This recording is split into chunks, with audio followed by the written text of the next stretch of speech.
the most beneficent and the most merciful. Assalamu alaikum dear students, I am Sabir Ali Roy. Students, last lecture में हमने novel goodbye mister chips की chapter number 5 को discuss किया था. अब हम उसको कंटिन्यू करते हैं, चैप्टर नंबर 6 की तरफ आते हैं. चैप्टर नंबर 5 से जो इम्पोर्टेंट पॉइंट्स ये थे, जो उसका टाइटल था अ डे बिफोर मैरिज था, जिसमें चिप्स की मुलाकात थी कैथरीन के साथ और उसी में उनकी शादी की जो है डिस्कशन जो है वो की गई थी कि कैथरीन को उसकी आंट के घर से एलिंग के मकाम से उसकी जो है शादी हुई. उससे नेक्स्ट जो चैप्टर आज हम डिस्कस कर रहे हैं, चैप्टर नंबर 6, और इसका टाइटल है फुटबॉल मैच. चैप्टर नंबर 6 को स्टार्ट करने से पहले थोड़ा सा इसके बारे में आपको ये बता दूं कि 5वें चैप्टर में हमने ये डिस्कस कर दिया था कि उनकी शादी हो गई है. तो शादी के बाद मिस्टर चिप्स और कैथरीन ब्रुकफील्ड में ही रहने लग गए थे.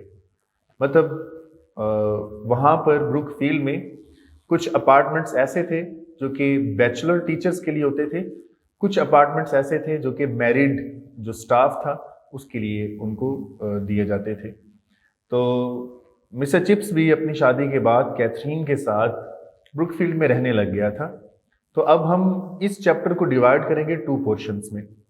सबसे पहला पोर्शन इसका ये डिस्कस करेंगे कि जब कैथरीन ब्रुकफील्ड में आ गई थी तो उसको वेलकम कैसे किया गया था, मतलब कैथरीन ने ब्रुकफील्ड में अपनी जगह कैसे बनाई थी. पहला पोर्शन होगा इसका. और दूसरा पोर्शन, जैसे कि मैंने चैप्टर नंबर 6 का लिखा है, वो है फुटबॉल मैच. वहाँ पर एक मैच रखा गया था फुटबॉल का. वो क्या मैच था, किस लिए रखा गया था, उसकी रीज़न क्या थी, वो भी हम इस चैप्टर में डिस्कस करेंगे. तो हम इसको स्टार्ट करते हैं. सबसे पहले ये बताते हैं कि जब कैथरीन को वेलकम किया गया था ब्रुकफील्ड में तो उस वक्त क्या सिचुएशन थी, कैसा था. फर्स्ट पॉइंट मैंने यहाँ पे बुक की ही लाइन से लेके लिखा है, that is Catherine conquered Brookfield. Students, जब कैथरीन ब्रुकफील्ड में आई थी तो उस वक्त सबसे पहले क्या था, सिचुएशन कैसी थी कि जिस तरीके से उसने मिस्टर चिप्स को कंकर किया था, मतलब एक वो ऑपोजिट पर्सनैलिटी रखता था, उसकी पर्सनैलिटी मैच नहीं करती थी, लेकिन टाइम टू टाइम उसने अपने व्यूज़ के साथ उसको बहुत इम्प्रेस किया था मिस्टर चिप्स को. इसी तरीके से उन्होंने लिखा है कि कैथरीन ने ब्रुकफील्ड को भी कंकर किया था, मतलब उसको फतह कर लिया था, ब्रुकफील्ड के एनवायरनमेंट को भी और उसके लोगों को भी. Second point, even the wives of masters tempted at first to be jealous. जब ब्रुकफील्ड में कैथरीन आई थी, she was young at that time, 25 years उसकी एज थी, और वो बहुत इसमें मेंशन किया गया है कि ब्यूटीफुल भी थी वो. तो जो दूसरे मास्टर्स की वाइफ्स थी वो सबसे पहले उससे जेलस होने लग गई थी, लेकिन वो इस चार्मिंग पर्सनैलिटी को ज़्यादा देर के लिए रेजिस्ट नहीं कर सकी थी. और क्या हुआ था, उनको भी एक्सेप्ट करना पड़ गया था. लिहाजा इस तरीके से कैथरीन ने ब्रुकफील्ड को कंकर किया, मतलब वहाँ पे रहने वाले लोगों को भी और मास्टर्स की जो वाइफ्स थी उनको भी. और इसमें एक बात और मैं ऐड करूँगा कि कैथरीन जो है वो वहाँ की बॉयज़ में बहुत ज़्यादा पॉपुलर हुई थी. बहुत ज़्यादा बॉयज़ जो हैं वो भी उसको लाइक करने लग गए थे उसके बिहेवियर की वजह से, जैसा कि वो उनको डील करती थी और उनके साथ बिहेव करती थी. नेक्स्ट हम इसमें चलते हैं, change in chips personality. Chips की पर्सनैलिटी में मैरिज के बाद चेंज आई थी. इसको हम 2 पोर्शन में डिवाइड करेंगे, वो कैसी चेंज उसकी पर्सनैलिटी में आई थी. फर्स्ट हम इसमें डिस्कस करेंगे बिफोर मैरिज चिप्स कैसा था, ताकि हमें पता चल सके कि उसकी पर्सनैलिटी पहले कैसी थी. और सेकंड हम इसमें डिस्कस करेंगे आफ्टर मैरिज, कि शादी के बाद उसमें चेंज क्या आई थी. तो first point, dry and neutral sort of person. Yes, हमने शुरू के चैप्टर से हम इस चीज को पढ़ रहे हैं दैट चिप्स जो है वो कन्वेंशनल था, वो कंजर्वेटिव था, वो नैरो माइंडेड था और वो ट्रेडिशनल था. उसकी जो सोचें हैं वो कदीमी लोगों जैसी थी और वो जिद्दत को पसंद नहीं करता था, न्यूनेस, मॉडर्निज्म को वो लाइक नहीं करता था। इसलिए चिप्स बिफोर मैरिज ड्राई और न्यूट्रल सॉर्ट ऑफ पर्सन था, मतलब अपनी मिजाज और तबीयत के लिहाज से खुश्क मिजाज जिसको बोलते हैं, और न्यूट्रल मोतदिल मिजाज का जो है वो शख्स था। और क्या था before marriage? Dry rot of pedagogy. Pedagogy का जो वर्ड है ये हम टीचिंग के लिए यूज करते हैं। पेडागोजी का मीनिंग यूज किया जाता है टीचिंग के लिए। ड्राई रॉट ऑफ पेडागोजी, यहाँ पे ये मेंशन किया गया है कि चिप्स क्योंकि ऐसी जिंदगी गुजार रहा था जिसमें मोनोटोनी पाई जाती थी, उसकी लाइफ मोनोटोनस थी, मतलब एक जैसी ही रूटीन गुजारने की वजह से एक जैसा ही उसका स्केड्यूल जो डे से नाइट तक चलता था, उसमें वो एक जैसी ही टीचिंग के तौर तरीके जो इस्तेमाल कर रहा था, उसमें वो बहुत ज़्यादा जो है उसी में मतलब रहने लग गया था। उसकी नेचर में वही, तबीयत में वही बातें आ गई थी, वही पुराने तरीके उसकी ज़ात में जो है वो पाए जाते थे। Third point, service, satisfaction, confidence, except inspiration. यहाँ पे ये बात मेंशन की गई है कि चिप्स सर्विस दे रहा था, खिदमत जो है वो फराहम कर रहा था ब्रुकफील्ड को, उसके साथ साथ सेटिस्फैक्शन भी थी, मतलब इत्मीनान भी उनको दे सकता था, और उसके साथ साथ कॉन्फिडेंस भी देता था, बच्चों में कॉन्फिडेंस जो है वो पैदा करता था। लेकिन चिप्स की ज़ात में एक ऐसी चीज़ जिसको बोलते हैं इंस्पिरेशन, वो मुतासिर नहीं कर सकता था। इसको भी हम अगर प्रीवियस चैप्टर से लें कि ये जो बात, जो इंस्पिरेशन थी, ये ज़्यादातर उसकी एजुकेशन के लिहाज से है, मतलब उसकी एजुकेशन जो है हमने पढ़ा मीडियोकर थी, उसके पास कुछ ऐसे अच्छे जो पॉइंट्स उसकी ज़ात में नहीं पाए जाते थे, इसलिए वो इंस्पिरेशन नहीं दे पाता था। हाँ, वो सर्विस भी देता था, वो सेटिस्फैक्शन भी देता था, वो कॉन्फिडेंस भी देता था। ये पॉइंट्स थे जो कि उसकी बिफोर मैरिज हमने डिस्कस किए। अब हम चलते हैं कि आफ्टर मैरिज चिप्स की ज़ात में, चिप्स की पर्सनैलिटी में कौन सी चेंज आई थी। First one, she made him a new man. हम ये जानते हैं कि जो कैथरीन है, इस नॉवल में हमने पढ़ा है, she was revolutionary in her ideas. वो बहुत मुतहर्रिक और तहरीक अमेज जो है ख्यालात रखती थी। वो इब्सन को, बर्नार्ड शॉ और विलियम मॉरिस को पढ़ती थी, जो कि जिद्दत को लिखते थे। इसी तरीके से शादी के बाद उन्हीं आइडियाज़ की वजह से चिप्स की ज़ात में भी एक नया इंसान पैदा होने लग गया था।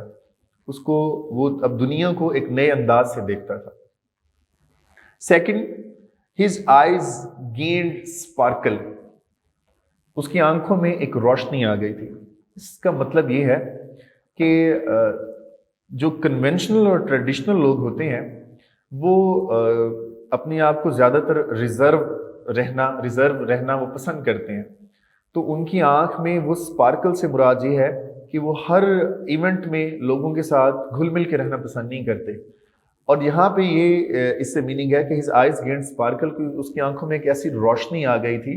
वो चमक से मुराद ये है कि उसकी पर्सनैलिटी में एक खुशी पैदा हो गई थी, कि मतलब वो हर जगह जहाँ बैठता था लोगों में, बॉयज़ में, तो वो उस कंपनी को ज्वाइन करना ज़्यादा अब बेटर फील करता था।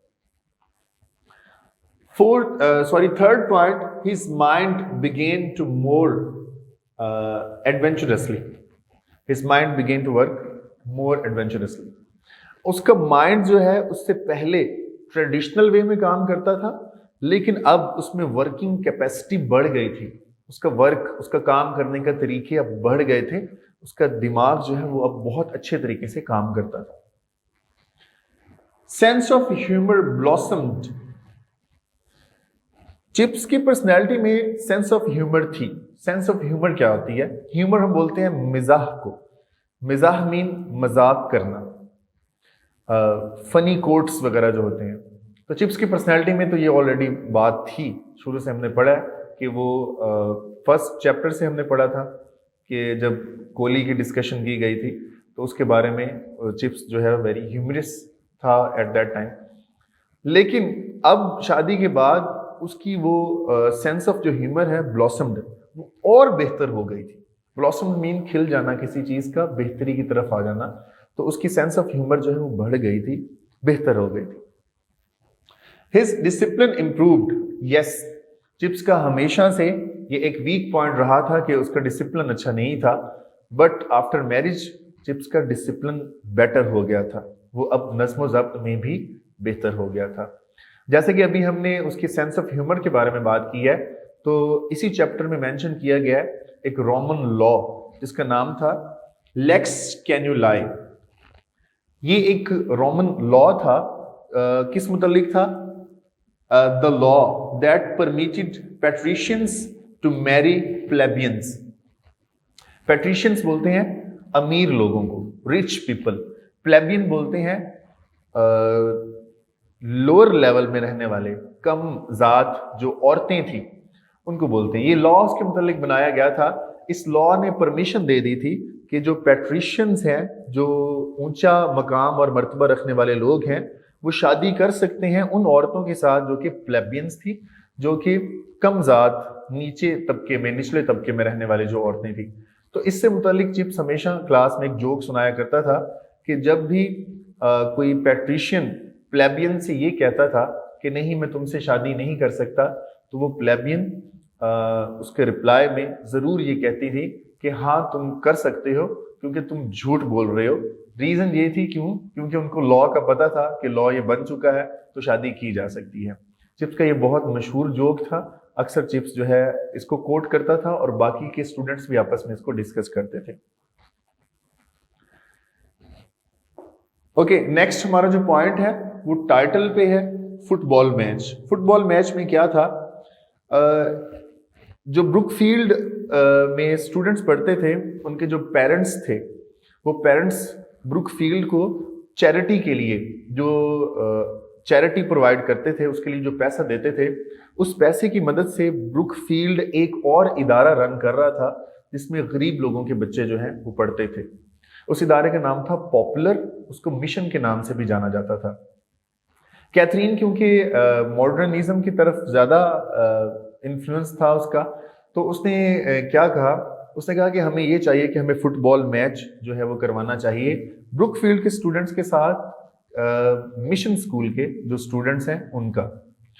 तो इस कॉन्सेप्ट को वहाँ पे एक्सेप्ट करने के लिए कोई भी तैयार नहीं था, क्योंकि वो कहते थे कि जो पॉपुलर और मिशन जो स्कूल है उसमें जो बच्चे पढ़ते हैं वो हुलीगन्स हैं, मतलब वो उनकी तहजीब याफ्ता नहीं है, वो सिविलाइज्ड बच्चे नहीं हैं। उनको यहाँ पे हमें जो इंट्रोड्यूस नहीं करवाना चाहिए, ये हमारा एक्सपीरियंस अच्छा नहीं रहेगा।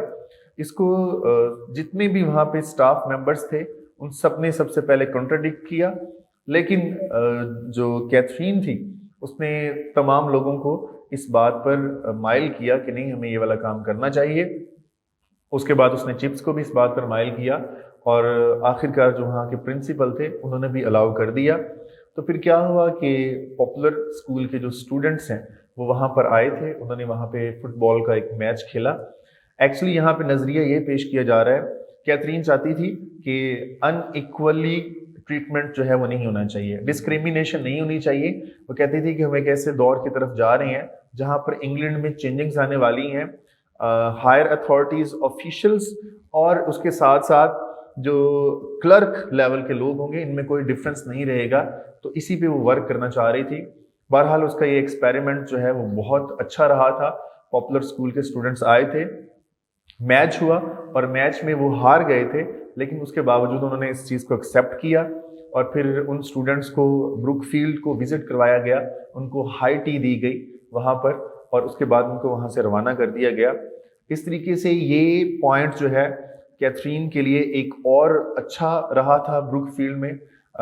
उसको मतलब लोगों ने और ज़्यादा पसंद किया था कि इसमें इस तरीके के जो आइडियाज़ हैं इससे हम इम्प्रूव हो सकते हैं, या वहाँ पे बहुत बेहतरी आई थी।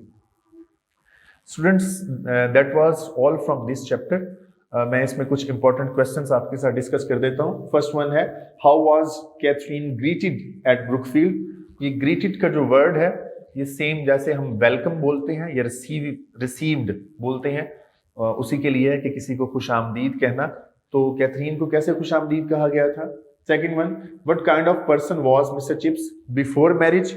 मिस्टर चिप्स मैरिज से पहले, शादी से पहले कैसा इंसान था। How greatly was mister chips changed after his marriage. और शादी के बाद उसमें कौन सी तब्दीलियां आ गई थी। Fourth question, what was the joke related to Lex कैनुलाई?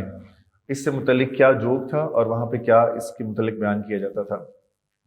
ये इसके इंपॉर्टेंट क्वेश्चन है और इससे नेक्स्ट लेक्चर में हम इसको रीडिंग के साथ कंप्लीट जो चैप्टर है उसकी line by line, word by word जो रीडिंग है उसको ट्रांसलेट करके वो हम आपको सेंड करेंगे, जिसमें वर्ड्स के मीनिंग्स और साथ सिनोनिम्स भी होंगे और आपने इसको अच्छे तरीके से सुनना है और उसके बाद ट्राई करेंगे इसको लिखें भी सही।